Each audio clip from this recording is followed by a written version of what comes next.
Bonjour et bienvenue sur Radio Mangalala. Avant de commencer, nous prions toute personne qui nous suit de bien vouloir s'abonner à la chaîne. C'est l'unique manière de nous soutenir ici à la Radio Mangalala. Eh bien, le département du Trésor américain a imposé le 25 juin 2026 des sanctions à l'encontre de la raffinerie Gasabo Gold Refinery Limited, basée à Kigali, ainsi que de plusieurs de ses dirigeants et des sociétés minières associées.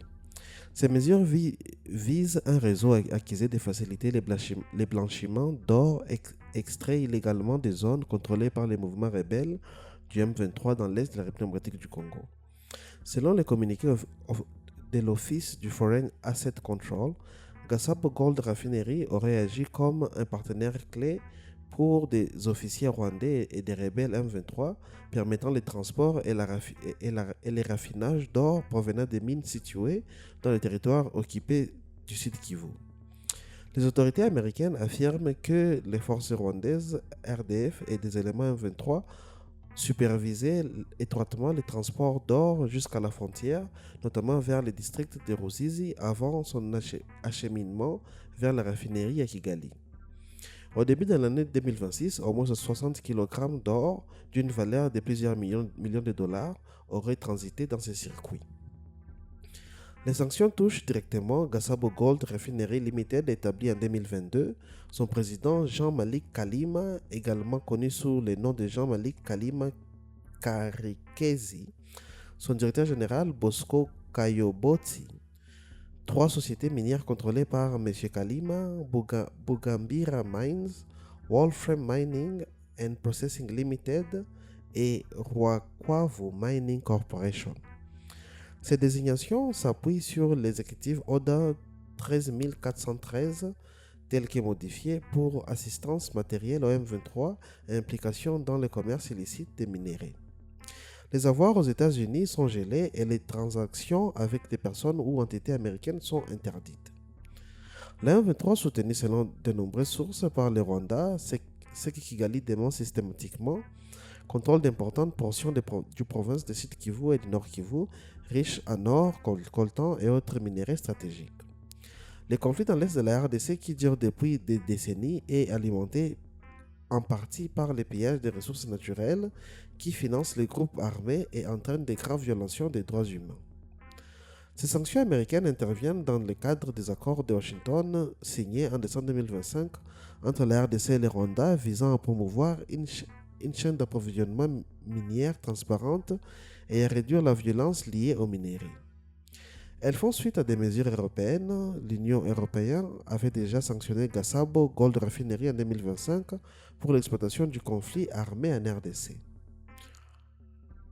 Le secteur minier, particulièrement l'or, représente un pilier important de l'économie rwandaise. Kigali a investi dans les raffinages pour augmenter la valeur ajoutée de ses exploitations. Gasabo Gold est l'une des principales raffineries du pays, symbolisant cette ambition. Les sanctions risquent de compliquer l'accès aux marchés internationaux et pourraient tenir la réputation de l'ensemble du secteur orifère rwandais, même si elles sont ciblées.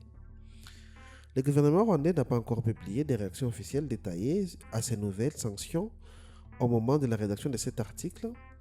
Par le passé, les autorités de Kigali ont rejeté les accusations de soutien au M23 et de trafic de minéraux, affirmant que le Rwanda respecte les normes internationales et exporte légitimement ses propres productions minières.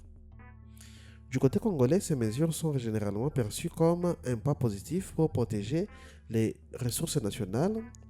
Des voix de Kinshasa y voient une pression accrue sur Kigali pour retirer son soutien présumé au M23 et favoriser un règlement pacifique du conflit. Les experts soulignent que le commerce illicite des minéraux ensanglantes reste un défi structurel dans les régions du Grand Lac. Malgré les initiatives de traçabilité, comme celles promues par l'OCDE ou les mécanismes de certification régionaux, une partie significative de l'or de l'Est de la RDC continue à transiter par les circuits opaques vers les marchés mondiaux. Les sanctions américaines comme les précédentes européennes visent à couper le financement des groupes armés tout en encourageant les exploitations légales et transparentes des ressources. Leur efficacité dépendra cependant de la coordination internationale et de la capacité à des acteurs régionaux à mettre en place des contrôles robustes. L'avenir du secteur orifère rwandais et la stabilisation de l'Est de la RDC restent étroitement liés à l'évolution du dialogue politique et sécuritaire entre Kigali et Kinshasa.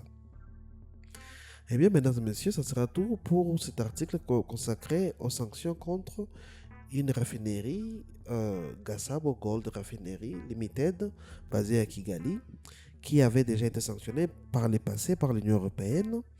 Et maintenant, c'est le tour du département d'État des États-Unis d'imposer des sanctions à la même raffinerie. Eh bien, qu'est-ce que cela voudra dire pour la suite de ce conflit qui sévit dans l'Est de la RDC? Tout reste à voir. Pour la suite, nous prions toute personne qui nous a suivis de bien vouloir s'abonner à la chaîne et à très bientôt.